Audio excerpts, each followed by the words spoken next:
తన కూతుర్ని అప్పగించాలంటూ మాజీ భర్త ఇంటి ముందు ఆందోళనకు దిగారు మహిళ. హైదరాబాద్ OUPS పరిధిలో ఈ ఘటన చోటు చేసుకుంది. హబ్సిగూడ రవీంద్రనగర్ కు చెందిన పావని నవీన్ రెడ్డిలకు 7 ఏళ్ల క్రితం వివాహం జరిగింది. వీరికి 5 ఏళ్ల పాప ఉంది. పెళ్లైన కొన్నాళ్లకు భార్యాభర్తలు విడిపోయారు. పావని దగ్గర తల్లిదండ్రుల దగ్గర ఉంటోంది. వీరిద్దరూ విడాకుల కేసులో కోర్టులో నడుస్తోంది. పాపను ఒకరోజు తన దగ్గర ఉంటుందని తీసుకెళ్లిన నవీన్ వారం రోజులు గడుస్తున్నా కూతుర్ని ఇవ్వకుండా ఇబ్బంది పెడుతున్నట్లుగా పావని ఆరోపించింది. నవీన్ ఇంటి ముందు కుటుంబ సభ్యులతో కలిసి ఆందోళనకు దిగింది. కోర్టు ఆర్డర్ల ప్రకారం చిన్నారిని తనకు అప్పగించాలని తల్లి డిమాండ్ చేస్తోంది. పాప పేరు మీద ఉన్న 4 ఎకరాల భూమి కోసమే నవీన్ ఇలా చేస్తున్నాడని పావని ఆరోపించింది.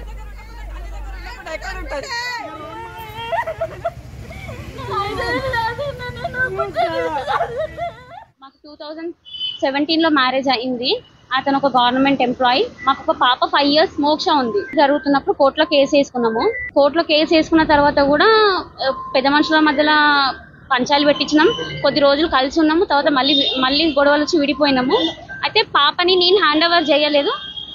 పాపని మాత్రం తీసుకొని వెళ్ళిపోయారు సార్. అయితే పాప ఏమైంది, 5 డేస్ నుంచి పాపని చూపిస్తాను తీసుకుపోయినారు. 5 డేస్ నుంచి వీడియో కాల్ చేసా, నేను రేపు చూపిస్తా, నేను తర్వాత చూపిస్తా, లేకపోతే ఇక్కడికి రండి, పాప ఈయనే ఉంది, మీరు వస్తే నేను దూరం నుంచి చూపిస్తా అని చెప్పినారు సార్. ఇక్కడికి వచ్చి చూస్తే పాప లేదు, ఏం లేదు సార్. మాకేమో పాప ఉందని చెప్పిండు. తండ్రి అపార్ట్మెంట్ అనే ఉన్నది, నేను అక్కడే ఉన్నా. మరి పాప ఎక్కడ ఉంది సార్? పాపని ఏం చేశాడు వాడు అసలు? తీసుకుపోయి నేను లీగల్ గా రాసినావు, పాప నాకే అని అంటున్నాడు. పాపని నీకు ఇచ్చినప్పుడు నువ్వు ఎంత బాధ్యతగా పెంచాలి? అట్లా గాలికి వదిలేస్తావా నువ్వు పాపని? ఒక మధ్యలో అడ్వకేట్ ఏమన్నారంటే, సడన్ గా పాపని పంపిస్తే మీకు ప్రాబ్లం అవుతుంది. నువ్వు 5 ఇయర్స్ నుంచి పెంచినావు కదా, 2 డేస్ అక్కడ 2 డేస్ ఇక్కడ, అట్లా 1 మంత్ కవర్ చేద్దామమ్మా. పాప అయినకి అలవాటు అవుతుంది, నీకు దూరం కాకుండా ఉంటది. అట్లా అలవాటు అయినాక పాప ఎక్కడ ఉంటుందో చూసి మాట్లాడుకుందామని చెప్పినాడు సార్. అట్లా చెప్పినాడు.